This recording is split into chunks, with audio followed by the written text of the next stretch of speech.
Selamat siang, jumpa lagi dengan saya Tris Subianto dalam acara podcast Bercanda, Bingkai Perencanaan Daerah. Perencanaan dari sisi subjek maupun objek bisa diartikan subjek itu berarti si pelaku dari si perencanaan itu. Objek barangkali sudah pada paham artinya bisa berupa perencanaan tahunan RKPD, perencanaan jangka menengah RPJM maupun perencanaan dalam jangka panjang RPJP. Siang ini saya benar-benar kedatangan tamu yang tidak saya undang sebetulnya, yaitu Terima kasih. Kang Budi Darmawan. Ya, Assalamualaikum warahmatullahi wabarakatuh. Kang Budi, Pak Tris. ya beliau ini sebagai fungsional ahli muda ya, ahli di muda perencanaan. Ya. Gimana? Apa kesibukannya, Pak Budi? Terima kasih Pak Tris. Alhamdulillah saya bisa hadir nih ya di sini. Ya, senang banget lah bisa hadir di acara Bingkai Perencanaan Daerah ini ya. Untuk kesibukannya mungkin sekarang alhamdulillah kita lagi proses perencanaan jangka panjang ya. Kita lagi terima dokumen RPJP, kebetulan memang selama 20 tahunan itu diganti gitu ya. Kebetulan kita sedang menyusun yang tahun 2025 sampai 2045. Nah, untuk yang jangka menengahnya kebetulan kita kemarin baru beres yang ini Pak. Yang RPJMD perubahan gitu Pak. Kebetulan kita sudah memasuki pertengahan 5 tahunan gitu ya, dan memang itu secara regulasi diizinkan untuk dievaluasi gitu ya, evaluasi mengenai indikator ataupun capaian keuangan gitu ya, pengalokasian keuangan ketika itu tidak sesuai atau memang sudah tercapai atau memang proyeksi kita atau perkiraan kita tidak akan tercapai, yaitu kita sesuaikan gitu ya dengan indikator atau kondisi kita yang akan datang gitu ya. Nah, untuk yang tahunannya mungkin kebetulan kemarin aja gitu ya, beberapa hari ke belakang itu kita baru beres menyusun RKPD yang untuk tahun 2024 gitu. Nah, sebelumnya juga kita baru beres penyusunan dokumen RKPD perubahan atau renja perubahan ya intinya RKPD lah, renja kalau di level dinas mungkin renja perubahan untuk tahun 2023 juga gitu ya. Jadi sekarang sih ya sekarang lagi fokus di yang 20 tahunan gitu ya, yang RPJP itu gitu ya. Kebetulan memang tahun 2023 dengan tahun 2024 perkiraan kalau untuk orang perencanaan ini lagi padat-padatnya gitu ya, lagi padat-padatnya menyusun dokumen, karena 3 jenis dokumen yang tadi Bapak bilang itu ada di tahun ini gitu ya, dan ada di tahun 2024 juga gitu. Itu mungkin kesibukan sekarang, kondisi sekarang Pak Tris. Gini, Kang Bud, ini kurang dari kurun waktu 3 tahun ya saya perhatikan ada perubahan nomenklatur. Betul. Bapeda, terus berubah menjadi Bapelitbangda, kemudian berubah lagi menjadi Baperida. Kira-kira apa sih makna dari ataupun apalah ya perubahan-perubahan dari nomenklatur itu? Mungkin saya jawab semampunya aja. Karena terus terang kalau untuk regulasi saya juga agak kurang hafal gitu ya. Jadi di luar sana jadi bercandaan buat orang-orang yang pengen gampang menghafal. Oh dulu mah pelit gitu, pelit. Kayak nama jadi baperan kan. Emang nggak Kang Budi? Siap. Jadi memang alhamdulillah saya kebetulan join ke dulu ya Bapelitbangda mungkin ya, kalau saya dulu itu udah tahun 2021 ya kurang lebih ya, September saya hampir semua perangkat daerah atau beberapa perangkat daerah juga harus menyesuaikan nomenklatur di level kabupaten, kota ataupun di provinsi. Ini karena memang perubahan yang terjadi itu sangat dinamis ya. Kadang 3 bulan sekali itu bisa berubah gitu sih regulasinya itu. Nah, itu disesuaikan di level kabupaten. Itu yang biasanya menjadi masalah lah kadang-kadang ya. Tadi mengenai kesiapan dari kelembagaannya, regulasinya, terus sumber daya manusia yang mengisi gitu ya, juga harus dipertimbangkan dalam perubahan nomenklatur itu. Nah, kebetulan memang saya mengalami, kalau mungkin oleh Patris ya kebetulan udah agak lama mungkinnya di Bapeda, mengalami perubahan 3 perubahan itu ya, dari Bapeda, Bapelitbangda gitu ke Baperida gitu. Nah, kalau saya memang ketika masuk kita masih bentuknya masih pelit gitu ya, Bapelitbangda gitu ya. Nah, selanjutnya terjadi perubahan tahun 2023 itu menjadi Baperida. Siap. Ini pertanyaan gampang-gampang susah ya. Hakiki dari perencanaan. Siap. Kemudian tugas apa sih selaku Pak Budi selaku Kang Budi selaku apa? Fungsional di perencanaan ya, yang sering dilakukan dalam perencanaan. Siap. Enggak. Oke. Mungkin saya jawab dengan karena kalau bahas tupoksi agak banyak panjang. Ya nanti ya panjang gitu ya. Mungkin saya buat persingkat aja lah gitu ya. Jadi memang kalau perencana itu adalah tugasnya sebenarnya bermimpi, Pak. Bermimpi gitu ya. Kedepannya sih harus gimana, ngapain gitu ya. Dengan tentunya mimpinya ada dasar biasanya ya. Ya itu hasil evaluasi kita. Contoh misalkan kayak yang RPJM kemarin ya. Kita buat RPJM untuk yang 5 tahunan sampai tahun 2025 gitu, 2026 maaf. Itu didasarkan perubahannya itu kita dasarkan pada hasil evaluasi 2 tahun kita berjalan. Ya. Ketika kita sudah mendapatkan evaluasi itu, kondisi kita ada di mana gitu ya, target kita ke depannya mau seperti apa, baru kita bermimpi lagi nih, kita pasang target lagi gitu, terus mimpinya mau seperti apa Kabupaten Bandung di tahun 2026, nah itu sebenarnya kalau secara sederhana gitu ya bahasanya untuk perencana itu seperti itu gitu, mimpi ke depan kita tuh mau seperti apa dengan angka-angka yang terukur, terus didasarkan pada hasil evaluasi atau angka-angka yang kondisi real kita sekarang, kita buat targetkan ke depan. Tapi sebenarnya sekedar fungsi lainnya juga ya tadi ya, ada fungsi pengendalian gitu ya.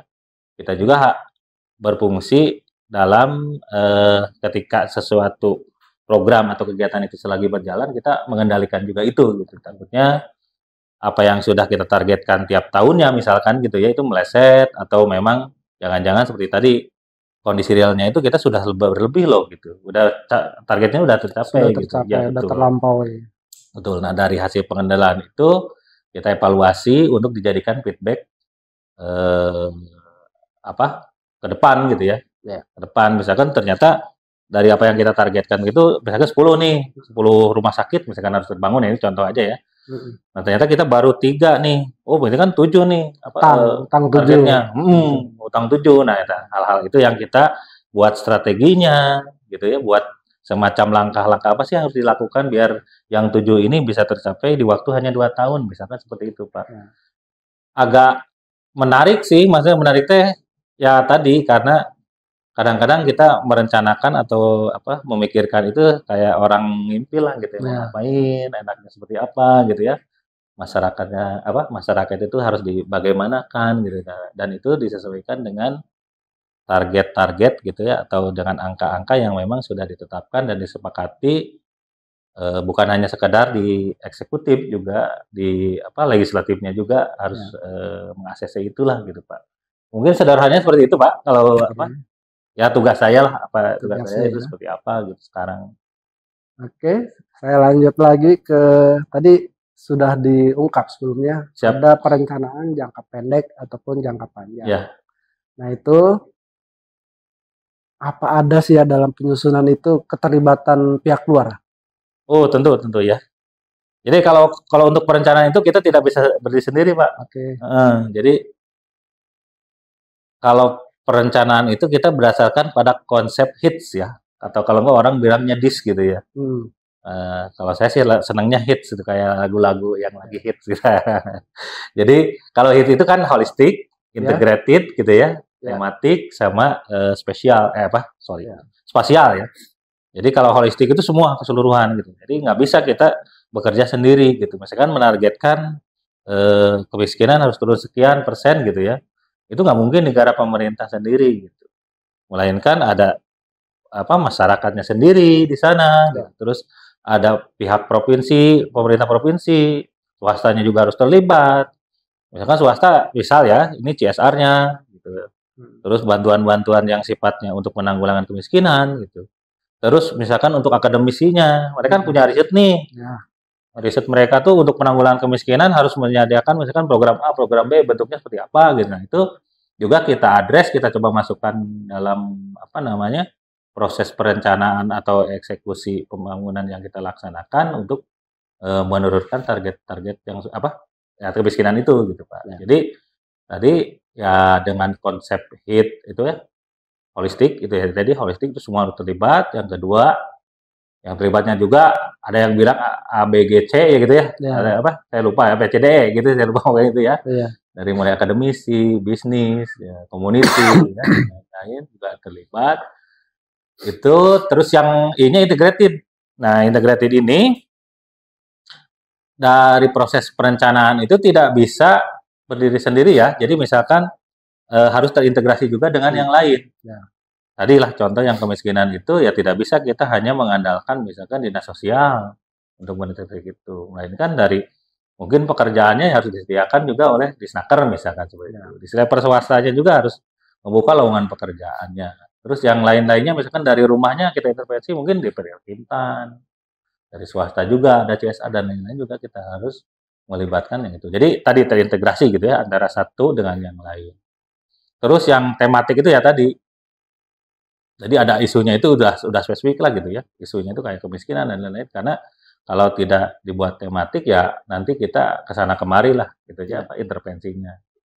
Dan yang terakhir itu spasial itu ya based on kewilayahan Pak lokasinya gitu. Jadi lokasinya itu sudah ditetapkan ada di mana gitu ya.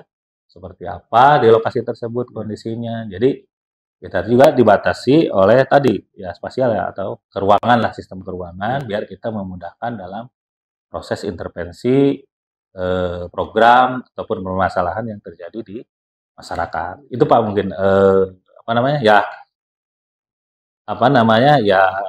kalau menghitung keterlibatan gitu ya keterlibatan yang lain ya tadi tidak bisa berdiri sendiri, perangkat daerah harus terlibat, swasta gitu ya, akademisi dan lain juga terlibat dalam proses perencanaan ataupun implementasinya. Seperti itu Pak. Oke, jadi kalau boleh saya catat ini kayaknya hits ya. Iya hits betul. Hits. Harus ada di jiwa para perencana kayak gitu ya Kang Bud ya. Jadi keyword lah itu mah. Keywordnya itu harus gitu. Jadi pola hidup semua perencana gitu ya. Itu ya. Gitu. Mungkin agak sedikit nyimpang nih. Siap. Suka duka dari Kang Budi. Tadi kan di awal-awal Kang Budi itu dengan sukarela, dengan sengaja terjun ke fungsional gitu ya. Enggak, Kang Budi suka dukanya apa sih bekerja sebagai perencana? Mungkin gini, yang pertama saya kasih informasi dulu lah gitu. Dulu saya masuk itu 2005 ya. Dan itu sudah di perencanaan saya gitu. Oh, sudah. 2005 sebelumnya udah. Pas saya di PNS tuh pertama masuk CPNS itu udah di perencanaan. Jadi saya kalau dihitung-hitung ya sekitar 17 tahun di perencanaan ya sampai 12 tahunan lah gitu ya di perencanaan sampai tahun 2017. Nah, 2017 saya promosi di Diskominfo gitu ya. Diskominfo sampai 2021 Salon 4 ya? Salon 4 ya. Kasih ya. Waktu itu kasih atau subbit.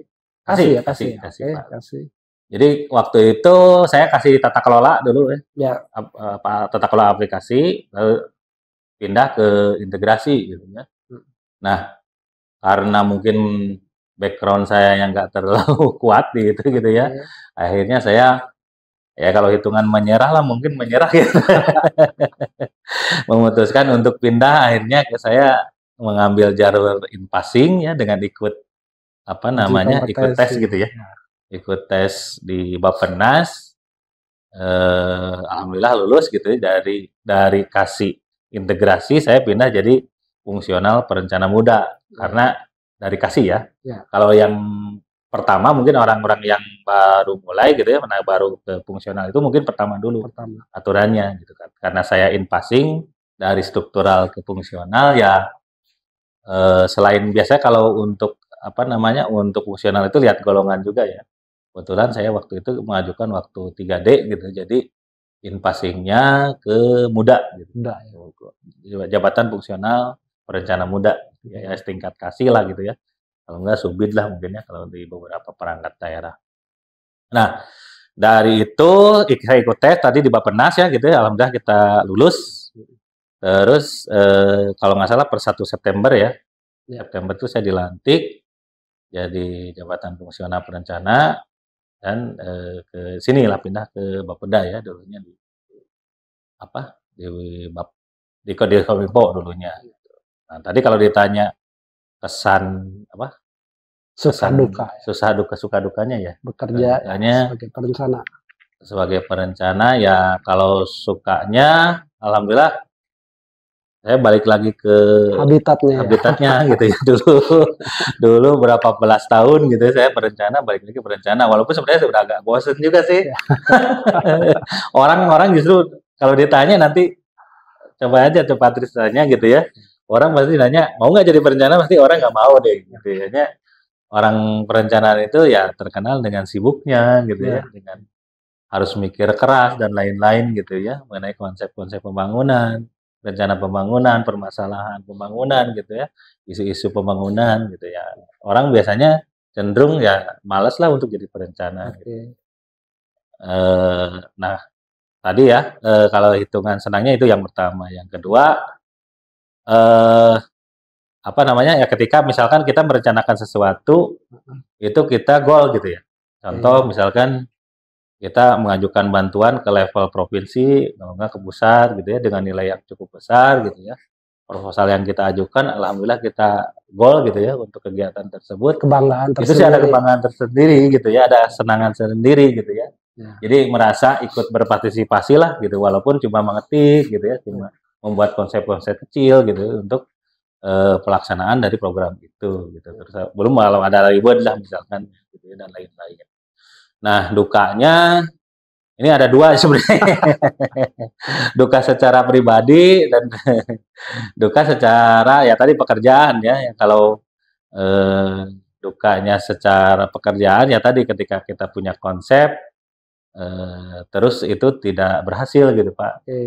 Kita buat misalkan suatu program atau kegiatan ya dengan konsep kita pas implementasi itu tidak terlalu bagus atau tidak terlalu sukses, itu sebenarnya ada semacam ya beban mental ya gitu ya ke kita sebagai perencana. Nah walaupun ya tadi ya balik lagi kalau untuk menjadi perencana itu sebenarnya lebih ke orangnya karena tidak setiap orang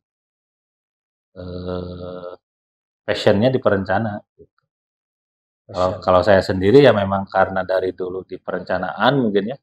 Terus karena dari awal tuh tahunnya itu tentang perencanaan, akhirnya ya saya terbentuknya di sana gitu dan saya merasa tenang di sana gitu, senang lah gitu maksudnya di sana. Gitu. Karena tadi mereka tuh harus kuat di analisa gitu ya, kuat di mimpinya itu ya. Tentunya literasi. Ya betul, literasinya juga kuat gitu. Jadi karena tadi ya ketika kita merencanakan tuh tidak bisa kahoyong lah cek orang Sunda mah gitu nya abdi mah hoyong ieu gitu. Kan didasarkan pada tadi hasil analisa data gitu ya, hasil analisa kondisi real sekarang, kita coba kondisikan atau proyeksikan ke depan ini seperti apa sih bagusnya gitu. Terus target apa yang harus kita tetapkan gitu. Nah, hal-hal itu yang memang kita harus kuat di perencanaan. Kalau tanpa itu nanti stres kasihan Pak. Nanti kita kasihan saya aja yang udah puluh-puluh tahun stres gitu. Gitu. Ya balik lagi sih. Tapi kalau menurut saya sendiri sih kalau memang secara kan kadang-kadang orang itu timbang-timbang ya, maksud timbang-timbang gini. Orang tuh kadang menjual waktu untuk uang gitu. Ya. Ada juga yang lepas uang demi waktu gitu. Nah, di perencanaan itu mudah-mudahan kalau menurut saya nggak dapat dua-duanya itu. Waktu habis, uangnya nggak terlalu gede juga. Gitu. Terakhir pertanyaan dari saya tersebut. Jadi mungkin kesan dan pesan. Anda bisa diundang secara langsung pada acara bercanda ini. Ataupun bolehlah selain bercanda tentang produk dari perencanaan, subjek dari perencanaan. Ya.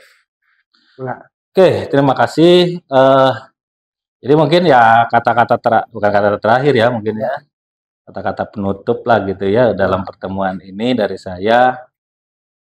Ya tadi ya, kalau mau jadi perencana ya kita harus punya apa namanya ya, punya mimpi yang kuat lah gitu Pak ya. Ya. Mimpi yang kuat, niat yang kuat juga, gitu. Niat yang kuat. Terus apa namanya? Wawasan yang luas. Wawasan yang luas, literasinya juga lumayan harus bagus gitu ya. Biar kita bisa menikmati lah gitu ya, bisa muncul orang Sunda mah bisa ngigelan lah gitu ya. Bisa ngigelan dari kondisi atau proses perencanaan yang dilaksanakan gitu ya, proses atau pekerjaan Pak sebagai perencana yang dilaksanakan. Nah, kalau apa namanya? Ya tadi sih kalau yang senangnya jadi perencana itu ya tadi ketika ada sesuatu program atau kegiatan yang sukses juga kita ya. Alhamdulillah gitu ya ikut berpartisipasi berarti di sana. Itu mungkin Pak kata terakhir apalagi ya? Siap. Siap. Oke, terima kasih saya ucapkan pada narasumber kali ini Kang Budi Darmawan. Siap. Sampai ketemu pada podcast bercanda yang akan datang. Terima kasih. Terima kasih. Assalamualaikum warahmatullahi wabarakatuh.